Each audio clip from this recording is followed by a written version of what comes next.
তো আপনার কাছে ৫ থেকে ৬ লক্ষ টাকা আছে, আপনি উদ্যোক্তা হবেন নাকি দেশের বাইরে আসবেন? শুরুতেই আপনার মাঝে যদি ৩ থেকে ৪টি গুণ থাকে, আপনি অবশ্যই উদ্যোক্তা হবেন। সেই গুণগুলো হলো পরিশ্রমী হতে হবে। আপনাকে শারীরিকভাবে, মানসিকভাবে পরিশ্রম করার মন মানসিকতা থাকতে হবে এবং ধৈর্যশীল হতে হবে এবং একজন ভালো মানুষ হতে হবে।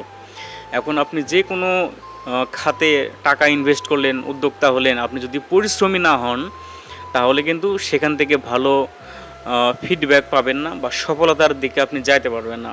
ব্যর্থ হয়ে যাবেন। যে মূলধন ইনভেস্ট করবেন, সেটাও হারিয়ে ফেলবেন। এজন্য আপনাকে উদ্যোক্তা হতে হলে আগে পরিশ্রমী হতে হবে। যদি আপনার পরিশ্রমটি মানসিকভাবে পরিশ্রম করতে হয়, মানসিক পরিশ্রমী হতে হবে। যদি শারীরিকভাবে পরিশ্রম করতে হয়, তাহলে শারীরিকভাবে পরিশ্রম করার ক্ষমতা থাকতে হবে।